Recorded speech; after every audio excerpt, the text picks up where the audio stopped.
Muito boa noite a todos. Sejam bem-vindos ao Parque Espiritual Monte Alverne, neste sábado, na palestra pública que encerra o dia de atividades aqui em nossa casa. Hoje temos a satisfação de receber o nosso irmão Ricardo, com o tema "O perdão é o único caminho". Lembrando aos ouvintes presentes em nosso auditório e também em seus lares, que o Monte Alverne dispõe de canais nas redes sociais para aqueles que desejarem rever as palestras que foram já ministradas aqui, obter informações a respeito das atividades realizadas no Monte Alverne. Todos os dias, com exceção da sexta-feira e do domingo, a nossa casa dispõe de atividades para atendimento ao público, passes, a farmácia fitoterápica, tratamento à distância, trabalhos mediúnicos de desobsessão. Então, aqueles interessados, fiquem à vontade para acessar as redes sociais ou mesmo nos procurar aqui no auditório. Inclusive, hoje, após a reunião, aqueles interessados em fazer as suas fichas, as suas inscrições para o tratamento à distância que é realizado às quartas-feiras, após a reunião, nosso irmão Jovan fará as inscrições. Então, nós vamos pedir ao nosso irmão Jovan para fazer a nossa prece inicial e depois o Renato fará os 10 minutos antes do nosso irmão Ricardo. Por gentileza, Jovan.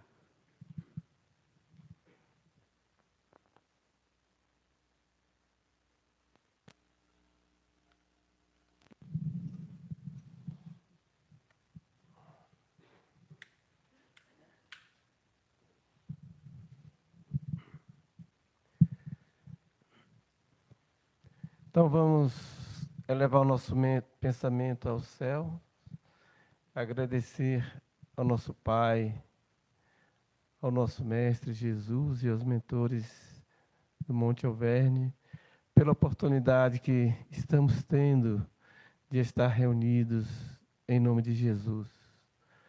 Que possamos, Senhor, aproveitar ao máximo esses momentos de aprendizado. Que a espiritualidade presente possa pacificar cada um de nós que aqui estamos, assim como aqueles que estão em seus lares nos assistindo, também sejam abençoados com as vibrações salutares que emanam desta casa. Que Jesus esteja presente em nossos corações, hoje e sempre. Que assim seja.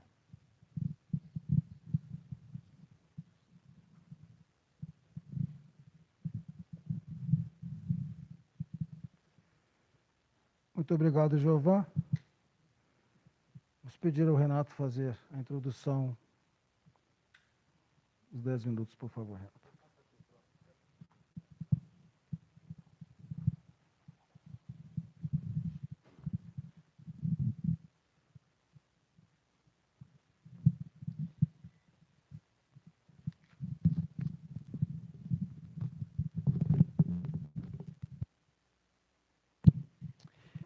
Então, boa noite a todos e a todas. Nós pegamos aqui o livrinho Cidadão do Terceiro Milênio, um livro escrito pelo nosso Tom Ariston Teles.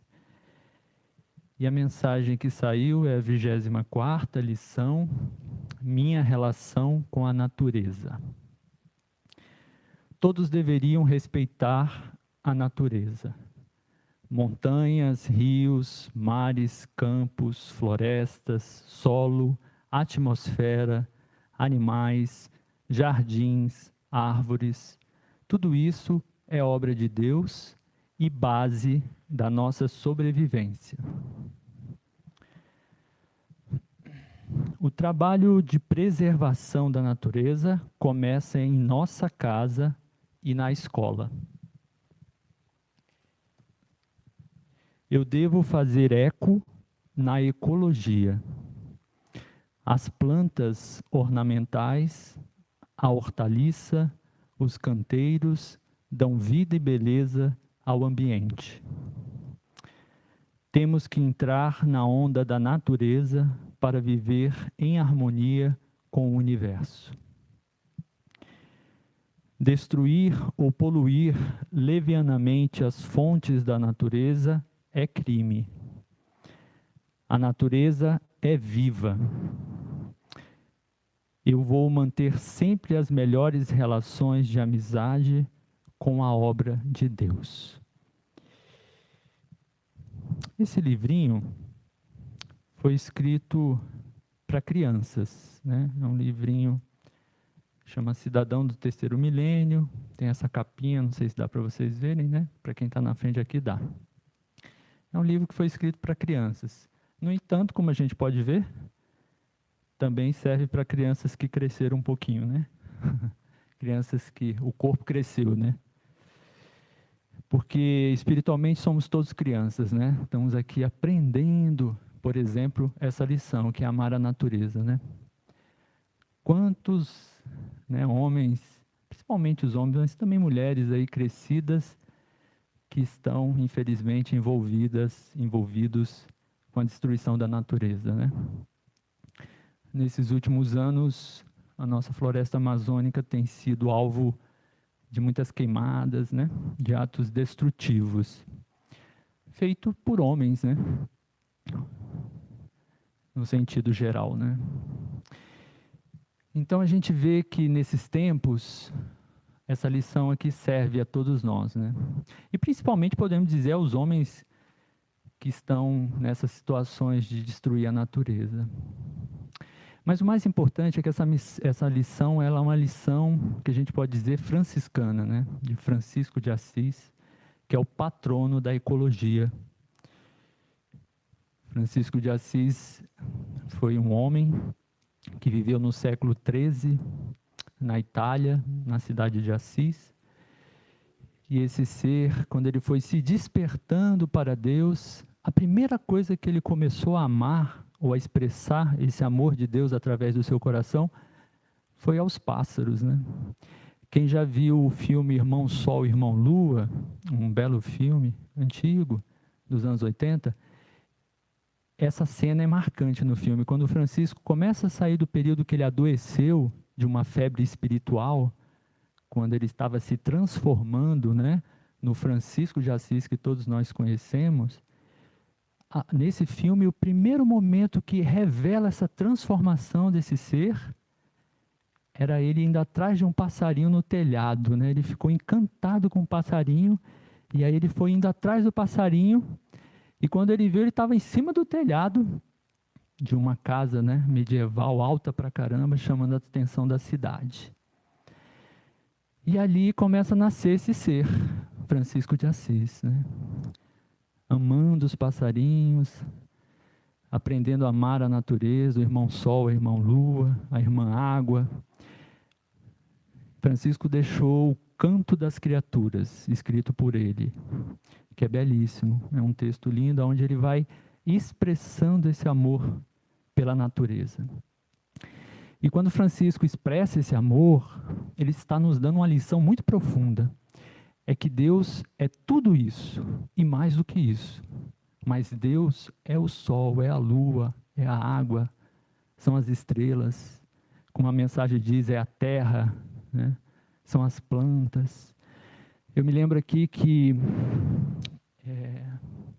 em 2018, se eu não me engano, quando essa situação da Amazônia se agravou, o nosso querido Chico Xavier, o Espírito, através do médium Ariston aqui, na quarta-feira à noite, fez um lindo pronunciamento falando do sofrimento das matas com as queimadas. Ou seja, gente, as plantas sentem, elas sofrem.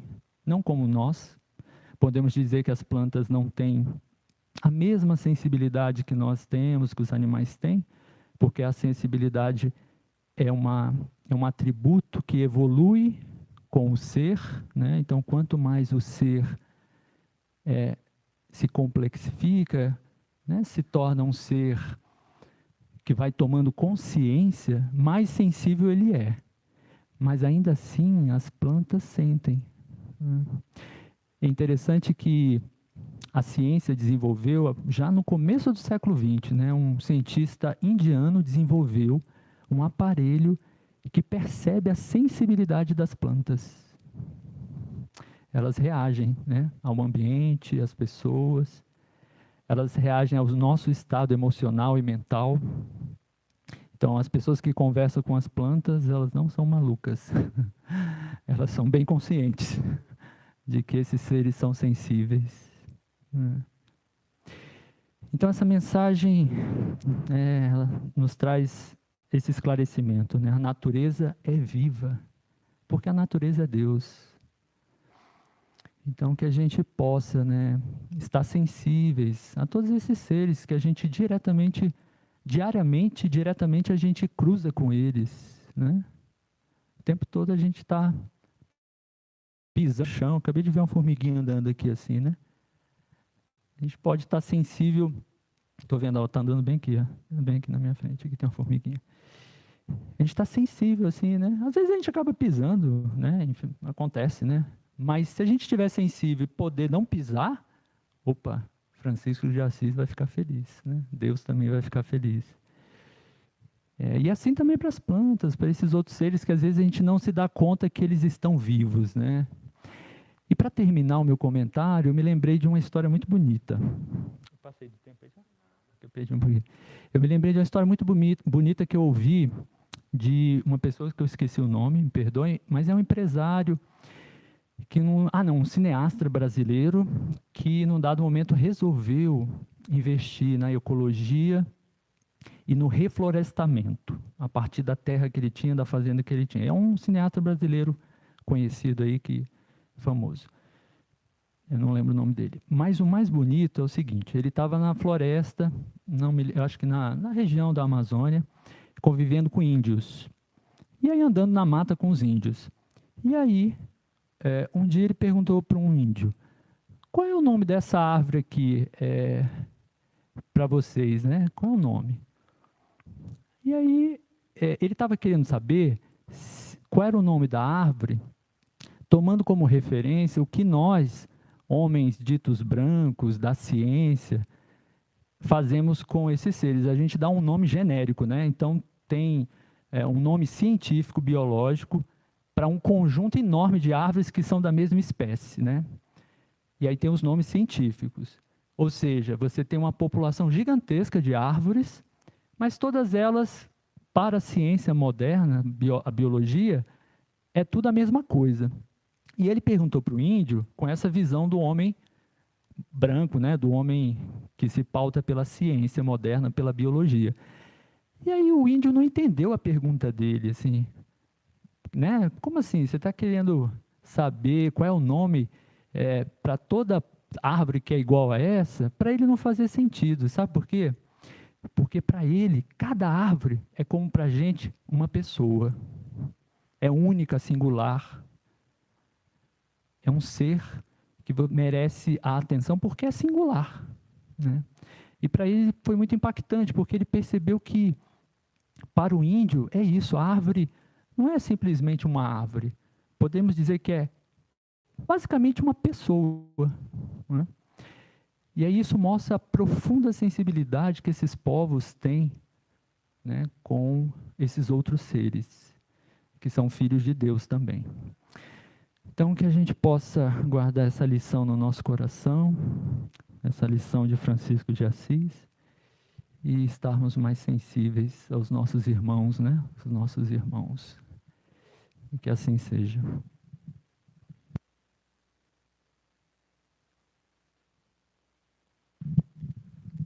Obrigado, Renato, pela exposição. Vamos pedir aos presentes que desliguem os seus celulares ou deixem no modo silencioso, por gentileza. Com a palavra, nosso irmão Ricardo, com a exposição O Perdão é o Único Caminho.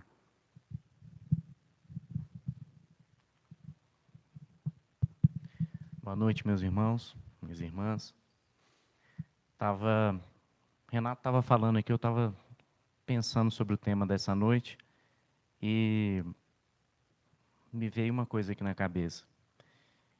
Como a natureza é o exemplo mais perfeito de perdão, né?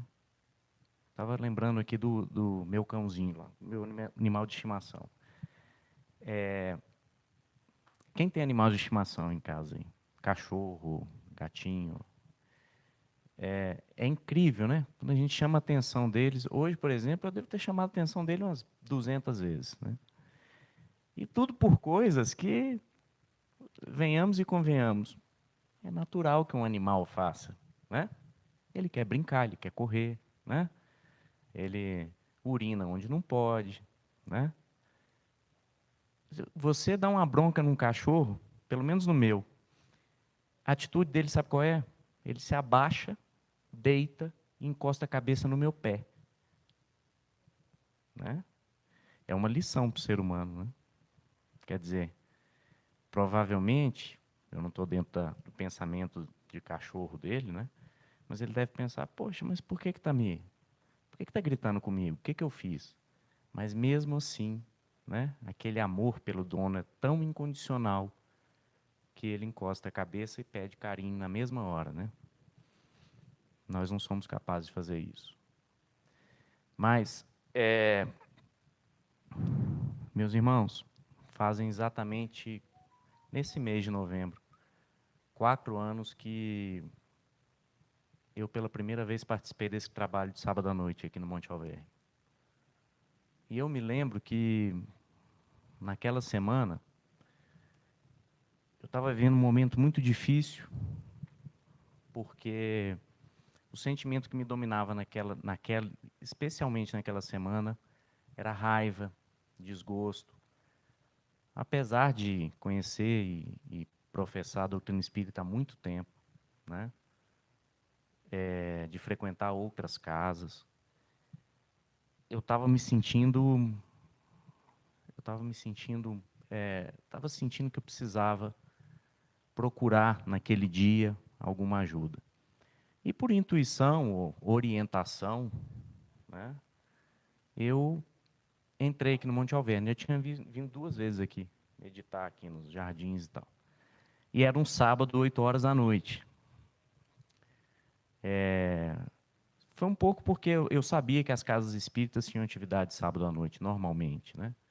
E aí eu procurei. Eu me lembro que eu entrei nesse auditório, um pouco atrasado. Quem estava professando a palestra aqui era o Tom. Sentei lá no fundo, né? E fiquei ouvindo a palestra, meditando. E o que me chamou a atenção e o que me cativou logo de cara naquele dia é que essa casa aqui tem uma característica muito singular. Ela é uma casa que preza pela simplicidade. E quando eu falo simplicidade, é o maior elogio que pode ser feito. Simplicidade diferente de complexidade. Os temas aqui são tratados, são complexos. São temas da alma, do espírito, mas são colocados com simplicidade, né? E é por isso que eu me sinto muito realizado participando do trabalho aqui. Porque eu sei que meus companheiros também aqui de sábado à noite pensam do mesmo jeito que eu. Infelizmente, algumas casas espíritas têm dado mais atenção à forma, à pompa, né, do que a mensagem direta para as pessoas. Mas a mensagem do Cristo, ela é uma mensagem simples, ao mesmo tempo complexa. Mas voltando ao assunto,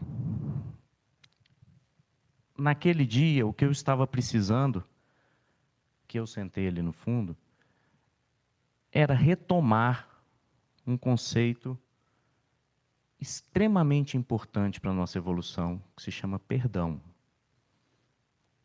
Eu intitulei aqui, né, a fins de divulgação. A gente sempre dá um título para as palestras e o título dessa vez foi "O perdão é o único caminho, perdoar é o único caminho". Mas eu poderia fazer uma brincadeira com essa frase, porque o que nós vamos ver hoje aqui, ou a reflexão que nós vamos fazer, tem mais a ver com qual é o caminho para se perdoar. Porque nós sabemos, por intuição, que é preciso perdoar, para seguir em frente na nossa caminhada espiritual. Mas nós não sabemos como no atual estágio, né? Se vislumbramos alguma forma de o fazer, nós não conseguimos. Tá certo? Eu queria fazer uma pergunta para vocês. Me veio aqui agora. Vocês perdoaram alguém essa semana? Levanta o braço, quem perdoou. Nossa Senhora. 3 em 30, né? 10%. E vocês foram perdoados?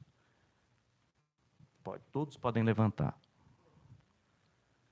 Pode levantar. Eu tenho certeza que todos foram perdoados aqui. Pois é. A verdade é que nós somos muito mais perdoados do que nós perdoamos. Tá certo? E perdoar e ser perdoado, tenho certeza que todos aqui, se não o fizeram, passaram por situações essa semana que se aplicaria. Porque, bem-vindo, nós estamos no planeta Terra, né? Planeta de provas e expiações. É o planeta de se perdoar e ser perdoado, né? Mas para a gente entender um pouquinho sobre o que nós vamos conversar aqui hoje à noite, a gente precisa definir o que é perdão, né? O Evangelho segundo o Espiritismo, no capítulo Bem-aventurados os que são misericordiosos, inicia com essa citação: a misericórdia é o complemento da brandura, porquanto aquele que não for misericordioso não poderá ser brando e pacífico. Ela consiste no esquecimento e no perdão das ofensas. Aqui o Evangelho faz uma distinção.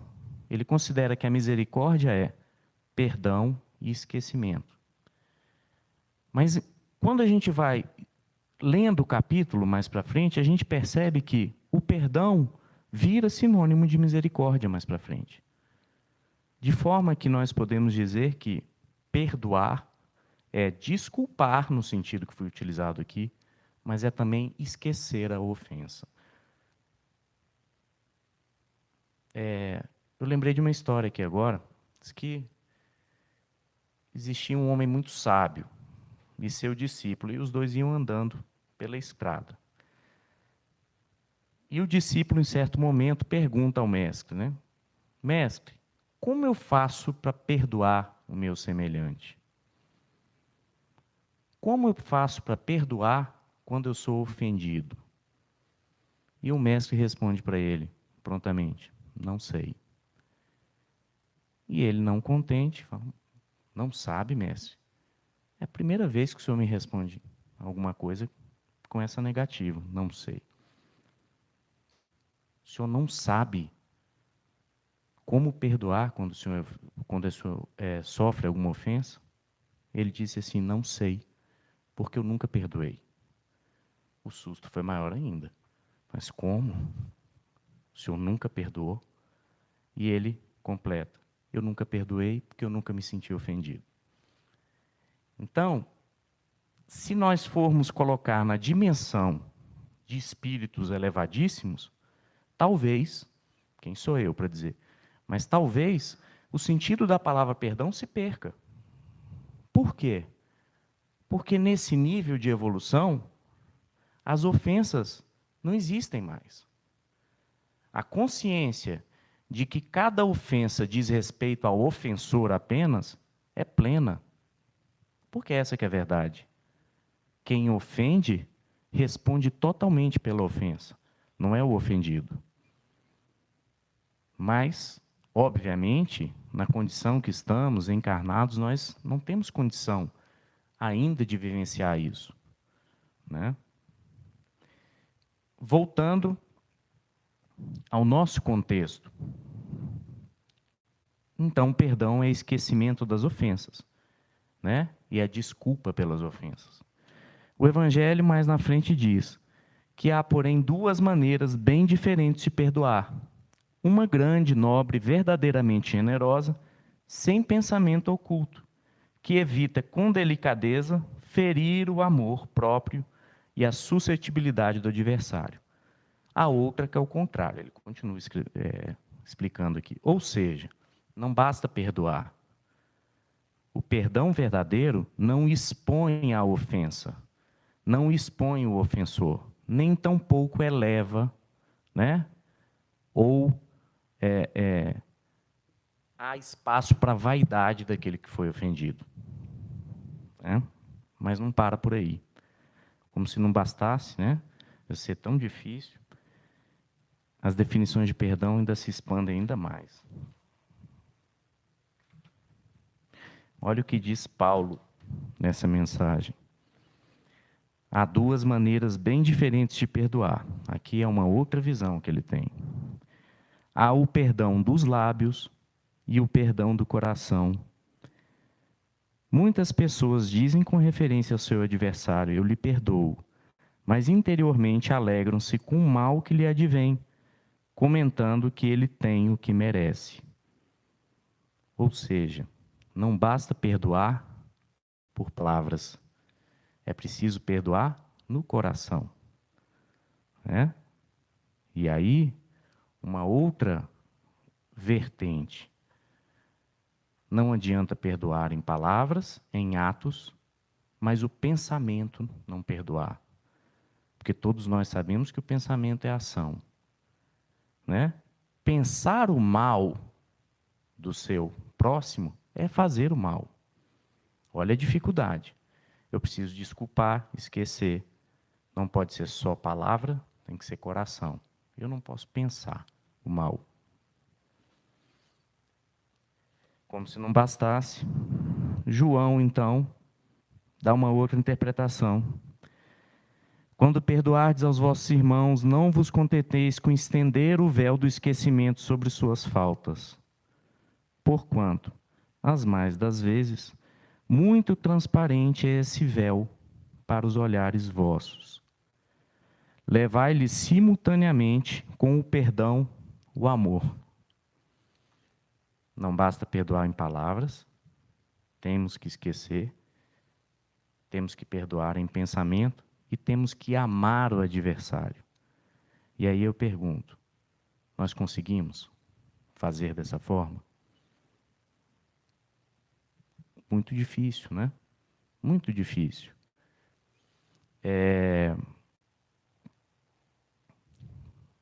Mas o Evangelho também não é só a cobrança.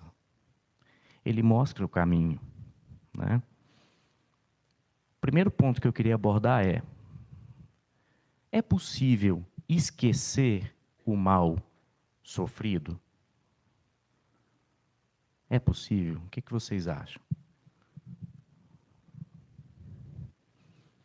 Esquecer? A minha visão é a seguinte: nós só conseguiríamos esquecer se nós perdêssemos a memória. Lembrar característica do ser humano. Né? No momento em que nós nos cobrarmos esquecer completamente o mal recebido, se perde o sentido de correção desse mal, o sentido educativo para quem é ofendido. Né? Só é possível esquecer algo que foi feito, ou com muito tempo, né? Depois de muito tempo, uma coisa que não nos marcou tanto, ou se nós não temos memória. É uma característica física do ser humano, neurológica, né? Ter memória. Não é isso? O problema não é não esquecer. O problema é o que nós fazemos com a memória. O que nós fazemos com a lembrança do mal. Né? É muito natural que quando nós somos ofendidos, nós, em primeiro momento, tenhamos uma reação de raiva. Perfeitamente natural. Se alguém disser, não sinto raiva, nunca senti, não é para estar mais aqui. Né?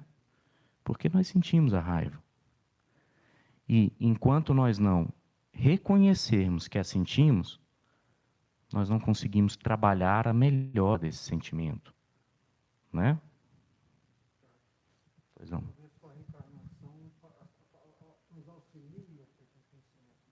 Sim, digamos, em pendências maiores, né? Mais estruturais da encarnação, sim. Sim, mesmo porque se nós lembrássemos, o mundo ia ser uma guerra, né? Graças a Deus a gente tem essa misericórdia divina, né? De esquecer. Nós vamos chegar lá. Tá certo, então nós estamos falando que sentimos raiva. Mas o que fazer com a raiva, então? Né? De maneira palpável. Tudo bem, você está falando aí que a gente não esquece, que a gente sente raiva, mas o que fazer?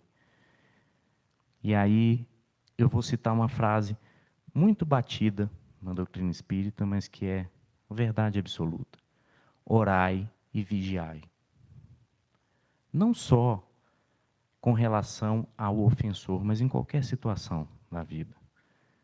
Quando um pensamento ruim, um pensamento angustiante vier à nossa mente, a oração é o melhor remédio.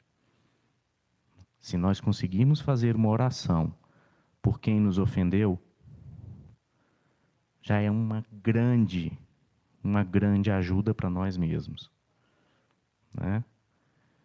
Então, o que nós fazemos com a lembrança da ofensa é o que é mais importante, né? E por que eu digo isso? Porque se nós ficarmos buscando não lembrar, não sentir raiva, vira uma tarefa tão hercúlea que você é capaz de desistir, né? Uma cobrança tão intensa em cima de si mesmo, né? Que você não dá o primeiro passo. Qual é o primeiro passo? Não pense o mal em relação àquele indivíduo. Faça uma oração. Já é um grande passo. É o primeiro passo para lá na frente você conseguir amá-lo. Tá certo? O Evangelho ensina. Interessante algumas passagens aqui, que eu separei, e que nos auxiliam no caminho árduo de perdoar. A primeira é uma história, todos vocês conhecem, né? Uma passagem de Jesus Cristo, em que ele fala aos seus discípulos que nós não conseguimos ver um argueiro no próprio olho, mas vemos uma trave no olho do nosso adversário. O que isso significa? Que nós nos preocupamos, em geral, em observar as falhas dos outros, mas não voltamos o olhar para dentro de nós mesmos e procuramos as nossas imperfeições. No momento em que essas imperfeições são conhecidas por nós próprios, é muito mais fácil perdoar a falta do nosso próximo, né? Outra passagem muito interessante, que Jesus se encontra numa situação em que uma mulher adúltera, é outra muito conhecida, né? Uma mulher adúltera está prestes a ser apedrejada, né? Jesus, então, se abaixa, desenha uma linha no chão e diz àquela multidão que estava com pedras na mão, né? Quem estiver sem pecado, que atire a primeira pedra. E todos largam as pedras, né? Por quê? Porque naquele momento o que Jesus faz é, olhe para dentro de si, né? Olhe para os seus erros, para as suas falhas, os seus defeitos e, se você tiver coragem, joga a pedra, né? Ninguém teve coragem. Mas o que é mais interessante nessa passagem, depois vocês busquem no Evangelho, que Jesus espera um pouco e todo mundo some, né? Fica só ele e aquela pobre alma ali. E ele diz então, mulher, ninguém te condenaste? Ela fala, não. Aí ele fala assim, então eu também não te condenarei. Jesus, naquele momento, se coloca na posição de qualquer outro vivente, ele também não tem poder de condenar ninguém. Porque o único que tem quem é? Deus, né? O Pai Celestial.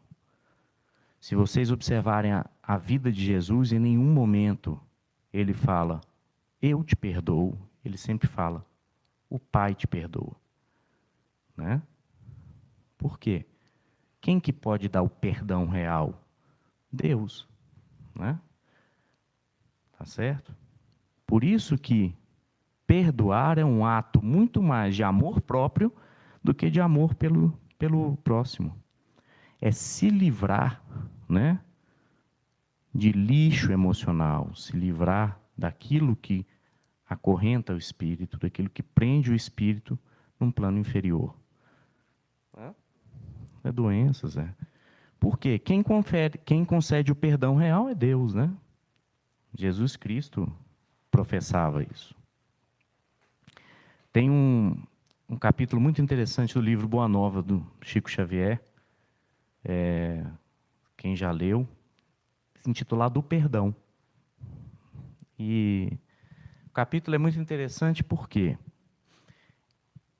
ele descreve ali uma passagem que Jesus e os discípulos estavam peregrinando em volta do lago, né? Eu acho que é o lago de Genezaré, né? Pregando já há alguns dias, e se dirigem então para Nazaré. Nazaré era a cidade natal de Jesus, né? E por ironia, foi onde Jesus foi mais vilipendiado, mais arguído, né? Onde ele sofreu as piores injustiças foi em Nazaré, não sei se vocês sabem, na cidade natal dele. E ali chegando, o que acontece é que as pregações realizadas por Jesus correram, né, como notícia entre aqueles senhores de terras, né, que possuíam escravos, possuíam poder econômico. E alguns deles começaram a ficar com medo porque os escravos começaram a entender a doutrina cristã e a entender que eles tinham direitos, eles eram iguais aos seus senhores. Era isso que professava a doutrina cristã. Outros já tinham receio de que, com essa revolução inteira que a Boa Nova trazia, que eles perdessem, né, os privilégios, né, econômicos, privilégios sociais. Outros achavam que Jesus deveria se assumir como um rei material, né, como um rei na terra, e romper com o domínio do Império Romano naquela época, né? Bem, de forma que chegaram em Nazaré, começaram as pregações, e os discípulos foram tratados muito mal, né? Especificamente Simão, Pedro e Filipe, que eram os mais combativos, chegaram quase às vias de fato lá com os senhores, né? E, num determinado momento, Jesus olhando aquilo, Jesus recolhido, em nenhum momento ele partiu para pregação e para discussão com aquelas pessoas que negavam o cristianismo. Ele chama os discípulos e ordena que eles voltem então para Cafarnaum, né? E no caminho, todos eles estavam muito revoltados com a postura passiva do Cristo, né? Eles queriam que o Cristo fosse mais combativo, né? Dissesse 2 palavras e calasse a todos, né?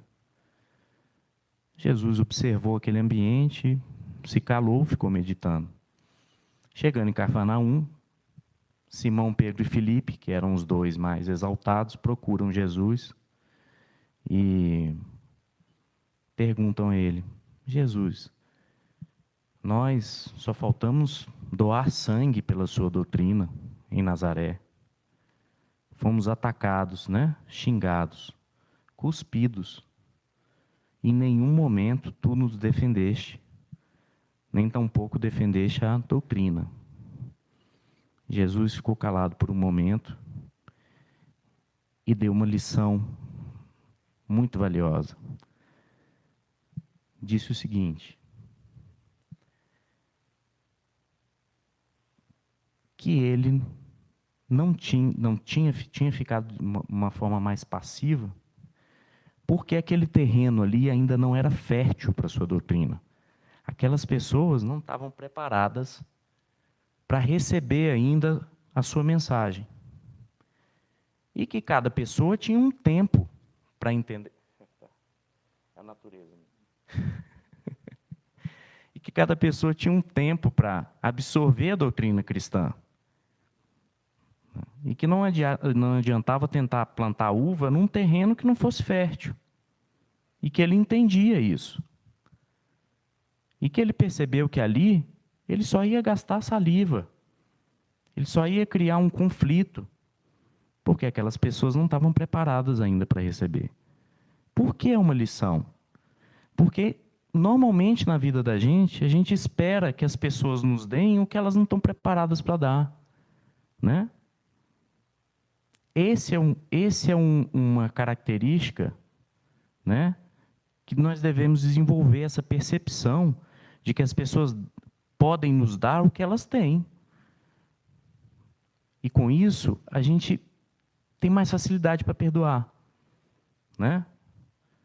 Não adianta esperar de uma pessoa uma atitude se ela não está preparada ainda para vivenciar aquele sentimento, aquela... Né? Não crie expectativas. Jesus era um mestre nisso, né? Ele sabia exatamente, né, onde ele estava pisando. Não é isso? São inúmeras as passagens de Jesus em que ele dá lições, né, quanto à limitação que cada um tem, né? E isso é fato. Então, muitas vezes a gente não entende por que aquela pessoa disse isso para mim, por que ela fez isso comigo, né? O que eu fiz para ela? Né? Essa pessoa não percebe o que ela fez, né? A desonestidade. Não percebe. É o que ela tem para dar. Né? Nós temos um leque de espíritos vivendo aqui sobre esse planeta em graus de evolução completamente diferentes. E digo mais, quem está um pouquinho acima, esses aí têm mais responsabilidade ainda. Né? Nós aqui, que já temos contato com a doutrina, a responsabilidade pelo perdão ainda é muito maior. Né? Justamente por isso, porque nós já podemos dar. Isso nos ajuda a perdoar também.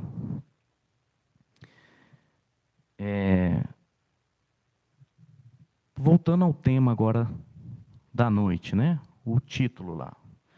Perdoar é o único caminho. Por que é dito que o perdão é o único caminho, né? Por que eu estou dizendo aqui? Uma citação do Evangelho aqui.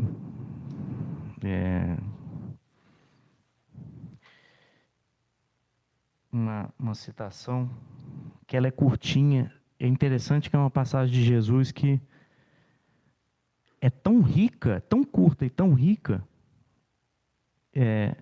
mas a gente vê pouco. Assim, quando se fala de perdão, é mais o apedrejamento da mulher, né? A história do argueiro e da trave no olho. Mas olha aqui, palavras de Jesus. Reconciliai-vos o mais depressa possível com o vosso adversário, enquanto estáis com ele a caminho. Observe. Para que ele não vos entregue ao juízo, o juiz não vos entregue ao ministro da justiça, e não sejais metido em prisão. Digo-vos em verdade, que daí não saireis enquanto não houverdes pago o último ceitil. Reconciliar enquanto estamos no caminho. Que caminho é esse que nós estamos fazendo? Será que Jesus não estava se referindo à nossa existência aqui, à existência terrena? Né? E que prisão é essa? Né? Quem não se reconciliar está condenado a uma prisão. A lei divina é bem clara, né? A gente só passa de fase quando a gente resolve os problemas. E aí, Isso é uma referência clara, no meu modo de entender, à multiplicidade das existências, à reencarnação, né? Não, você não vai sair daí enquanto não pagar até o último centavo, não adianta, né? Ah, eu tenho uma desavença com meu irmão aqui. Morremos, acabou? Se engana, né? Os grupos de desobsessão nos centros espíritas dão exemplos diários disso, né? Ah, morreu. Oh, morreu. Morreu. Ele está livre. Mais livre ainda para te atormentar. Tá certo? Quantos irmãos não perdem 50 reencarnações, 1000 anos com o mesmo problema? Brigando pelas mesmas coisas. Prisão, estão presos. Presos naquela situação, né? Um brigando com o outro. Aí vem aqui, um mata o outro. Na outra vida é o outro que mata um. E fica. É verdade, gente. Né? Ficam 1000 anos, 2000 anos, 3 nessa. Né? Então, reconciliar com o seu adversário logo, amanhã, hoje, na hora que sair daqui. Interessante que na vida profissional da gente, a gente tem oportunidade, pela profissão, né, que a gente desempenha, de dar muita notícia para a família de falecimento, né? Óbvio, como médico você está exposto a isso. É impressionante. O parente que mais chora, que mais se desespera, é aquele que não falava com o pai há 20 anos, estava brigado com o irmão há 10. Sabe o que é isso? Não é só remorso.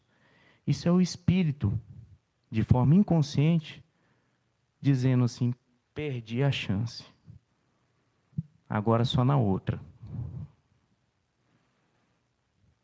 Tá? Então, todos nós temos nossos problemas. Mas cuidado com ele. Não, eu não vou fazer as pazes com ele. Não, ele não fala comigo, eu não falo com ele. Cuidado. Tá? Cuidado, porque essa existência é preciosa. Né? Essa existência, não sei, pode demorar para ter outra chance. Você chega lá, conversa com o seu mentor, ele fala assim, não, agora você vai para a fila. Espera ali, tem 200 milhões querendo, você não aproveitou? Espera, vai estudar um pouquinho. Vai estudar um pouquinho, vai entender. E aí a gente conversa. Não é assim não, gente. As chances não são assim não. Ah, toda hora, não, é agora. A chance é agora. Tá?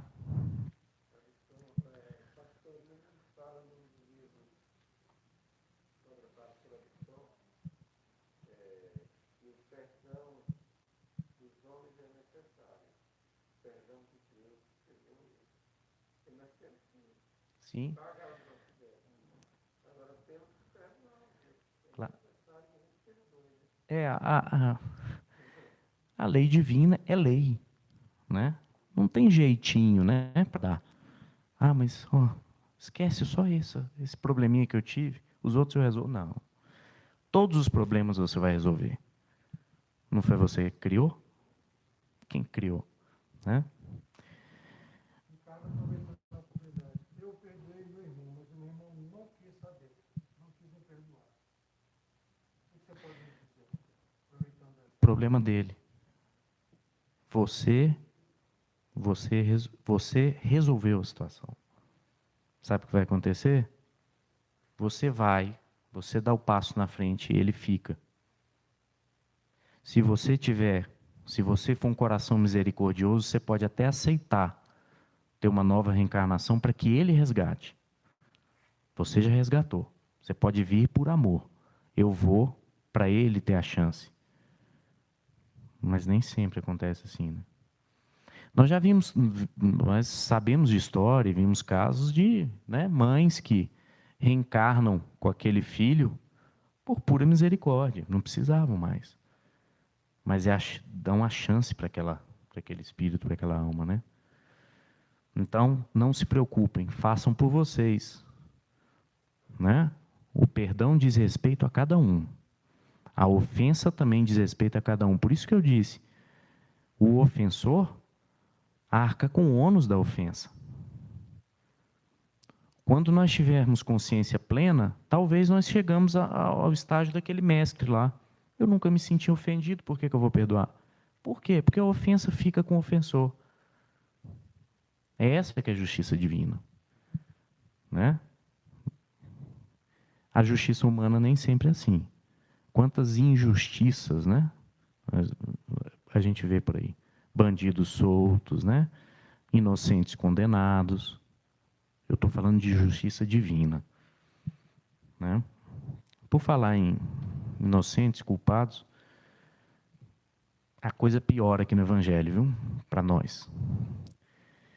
Porque como se não bastasse todas essas características do perdão, de esquecimento, de amor, o Evangelho ainda nos diz que nós devemos perdoar os criminosos. E agora, hein? Perdoar aquele indivíduo que entrou na sua casa, te roubou, que tirou a vida de um filho seu, né? Que dirigiu alcoolizado e provocou um acidente. Está aqui no Evangelho. E eu vou ler para vocês. Não vos cabe dizer de um criminoso, é um miserável. Deve-se expurgar da sua presença a terra. Muito branda é para um ser de tal espécie a morte que lhe infligem. Vou parar aqui. Cuidado, viu, gente? Porque a gente liga a televisão todo dia, o que a gente vê? Jornal policial, né? Fazendo apologia, o bandido morreu, que felicidade. Cuidado. Quem julga é Deus, né? O espírita não pode se permitir ter esse tipo de pensamento. Devia morrer, devia isso, devia aquilo. Tá certo? Por mais que seja com a gente. Na hora que vier o pensamento, oração. Abre o Evangelho, vai ler o Evangelho. Não precisa se sentir não precisa se sentir mal porque o pensamento está vindo, não, porque vem para todo mundo. E aí eu vou contar para vocês aqui o que me inspirou esse tema dessa noite aqui. Eu não sei se alguém aqui já passou por isso. O pessoal clonou a agenda do meu WhatsApp e mandou uma mensagem para minha mãe pedindo dinheiro. E ela caiu. Não foi dinheirinho, foi dinheirão. Tá? E eu, na minha sabedoria, falei assim, esse dinheiro vai para alguém que está precisando mais, para um miserável e tal. E foi-se à delegacia fazer o boletim de ocorrência. Chegando lá, o policial falou, não, esse dinheiro aí vai para o tráfico. Para os comandos de tráfico do Rio. Aí eu tive vontade de pegar o Evangelho e jogar na parede, né? Vou bater nesse cara, né? Eu que sou espírita, que trabalho, que estudo. Todos nós. Aí é nessa hora que você tem que parar, né? Respirar, fazer uma oração, né? Ler o Evangelho. Porque dá vontade mesmo. Imagina perder um filho, né? Imagina ficar sob a mira de uma arma, né? Mas a gente não pode se render ao mesmo nível de vibração, de ficar comemorando morte de bandido, de achar que, né, tem que resolver no olho por olho, dente por dente. Calma lá. Nós somos muito melhores que isso, né? Pelo menos devemos ser. Continuando aqui, vai falar basicamente o que a gente já tinha dito aqui, né? De que ninguém está falando para vocês se exporem aos bandidos, aos criminosos, né? O cara, eu vou lá, tadinho, vou lá, dar uma palavra amiga. mas façam pelo menos uma oração. Já ajuda muito. Tá certo? A gente tem mais uns 5 minutos, né?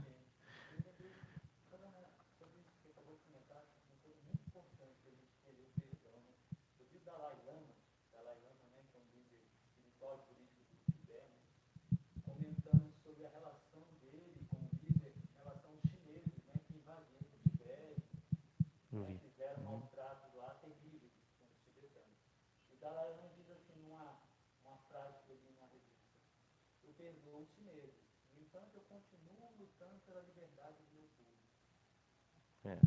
É mais ou, é mais ou menos. Perdoar o mal não significa se misturar com ele, pelo contrário. É isso. O pensamento religioso oriental, ele tem algumas coisas a nos ensinar, principalmente quando a gente conversa sobre perdão. Porque esse pensamento de não ver, de não ter que perdoar porque não se sente ofendido, é uma busca incessante dos monges tibetanos, por exemplo. Meditação a ponto de chegar num estado mental e espiritual de não ser atingido por nada, de ser pleno, né? É interessante. Mas eu queria finalizar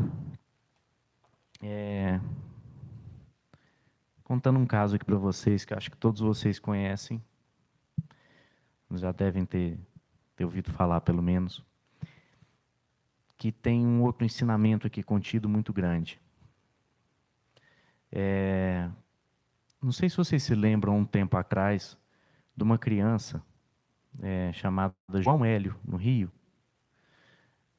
A mãe e o pai são espíritas, frequentavam um centro espírita, mas o caso é que a mãe estava com ele no carro, ele numa cadeirinha, no banco de trás. E vocês lembram desse caso, não? E ela tentou soltar ele durante o assalto e ele ficou preso no cinto, ficou para fora do carro e os bandidos levaram o carro e arrastaram ele por 7 quilômetros, gente. Uma criança de 4 anos. Foi muito chocante, né? Uma barbárie. É um desses casos que a gente tem aquele impulso de falar, tem que matar, tem que, né? Esses bandidos e tal. Mas o fato é que no centro espírita em que eles frequentavam, eles receberam uma mensagem, tempos depois, do filho. Eu vou ler essa mensagem para vocês. O menino chamava-se João Hélio, né? A mensagem é a seguinte: nasci, eu fico arrepiado toda vez que eu leio isso, eu já li várias vezes. Nasci na Gália no ano de 22 a.C. e desencarnei na Líbia no ano 20 da era cristã. Fui oficial da Legião dos Leões, que estava na Líbia, Núbia. Como governador de Alcacrim, me comprazia em atrelar na minha biga, puxada por 2 cavalos velozes, crianças, homens, mulheres, novos e velhos, que eram puxados através da estrada seca e pedregosa daquela região da África. Os corpos se despedaçavam e eu era exaltado pelos meus pares. Morri em combate com tropas egípcias e me deparei em uma região de trevas profundas, talvez uma caverna. Umbral, né? A descrição do umbral, né? Muitos gritos e rostos aterradores me esperavam. Fui levado a um estado de total animalidade por 1500 anos. Quando os servos de Maria me resgataram, sendo levado a outro plano, fui aos poucos tendo meu espírito reajustado, minha mente normalizada e meus pensamentos corrigidos. E compreendi os horrores que cometi. Que tristeza, Deus! Por 300 anos, permaneci em preparo para a reencarnação e pedi a graça de receber para desencarne o mesmo destino dado por mim aos outros. No ano do Senhor de 2001, após busca incessante por quem recebe... Olha isso. Após busca incessante por quem me recebesse como filho, ninguém queria receber ele como filho. Um monstro desse, né? Entre aspas, tá? Né? Que fez esse tanto de monstruosidade. Um casal tiranizado por mim aceitou. Olha como são as coisas. Reencarnei. agora em comoção generalizada, como o irmão Joãozinho, desencarnei e agradeço ao Pai ter me atendido, dando destino igual ao que dei às minhas vítimas. Estou em paz, estou na luz. Resgatei um pouco do meu passado. Outros momentos virão. Confio em Deus. Olha como é que ele assinou. Titus Hélios. O nome dele era João Hélio, né? Mensagem psicografada de João Hélio no Centro Espírita Leon Denis, que ele frequentava com os pais. Então, meus amigos, a doutrina espírita aqui nos dá outra nuance. Quem sabe se aquele ofensor já não foi ofendido, hein? Por vocês. Então, cuidado com os julgamentos, né? A vida é muito mais do que essa existência nossa. É muito mais do que a nossa inteligência atinge, né? Me lembrei do Ariston aqui agora. Ariston citava muito um certo político aí que foi pego com muito dinheiro desviado, né? Dinheiro que era para educação, para saúde. E ele falava então que a mãe desse político, quando ele foi preso, foi entrevistada e ela, com todo o amor de mãe, disse a seguinte frase. Disse o seguinte, né? Ela pedia às pessoas para não odiarem o filho dela, porque o filho dela era doente, né? Provavelmente, nesses jornais sensacionalistas, fala, doente o quê? Doente. Doente, né? A alma, o espírito é doente. O criminoso é doente. Outra coisa que eu queria dizer, não é porque o João Hélio teve a chance de reencarnar, né? E resgatar aquilo que ele fez da mesma forma, que os bandidos que fizeram isso com ele não têm o ônus da culpa deles. Jesus disse, é necessário que se venham os escândalos, mas ai daquele pelos quais o escândalo vem, né? Então, não é para eximir da culpa os bandidos aqui. A gente já está na hora, né? Queria só dizer para vocês que a conclusão máxima que a gente tira de tudo que foi dito hoje aqui é que primeiro, perdoar não é fácil. Nem tampouco perdoar é um ato, como entregar uma rosa. Perdoar é um cultivo, né? É um jardim que tem que ser cultivado diariamente. Porque se a gente não cultivar no momento que nós fomos chamados, né? No extremo da raiva, né? No extremo da desilusão, a gente vai perder a chance de dar um passo à frente. É isso. Muita paz, muita luz para todos vocês. Tenhamos um bom resto de noite.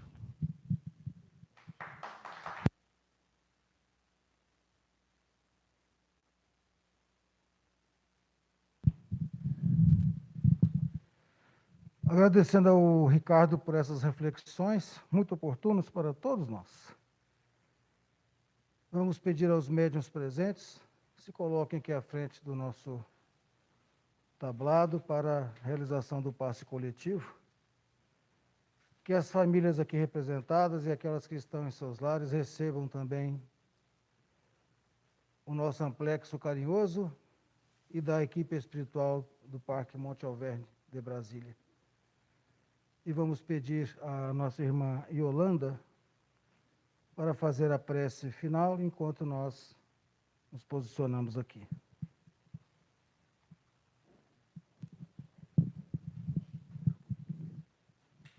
Eu vou pedir licença para tirar a máscara. Vamos fechar nossos olhos, agradecer por essas palavras tão benditas por este irmão. Vamos lembrar aqui da maior oração que temos neste planeta, que é a oração de nosso governador, Jesus Cristo. nesta passagem, perdoai as nossas ofensas, assim como nós, ainda em estado de evolução, perdoemos os nossos ofensores. Agradecemos a Jesus, a Maria Santíssima e sua egrégora, a nosso Pai Maior, pela oportunidade que estamos tendo da reencarnação. Que possamos levar aos nossos lares esta lição de hoje, mas com harmonia e muito amor no coração. Que possamos hoje e a partir de hoje transformar a palavra perdão em nosso sistema nervoso e nosso órgão importantíssimo de nosso corpo carnal, para todos aqueles que estão nos rodeando e aqueles que vierem a nos conhecer. Fique com Deus, Jesus, Maria Santíssima e toda a sua egrégora. Que assim seja.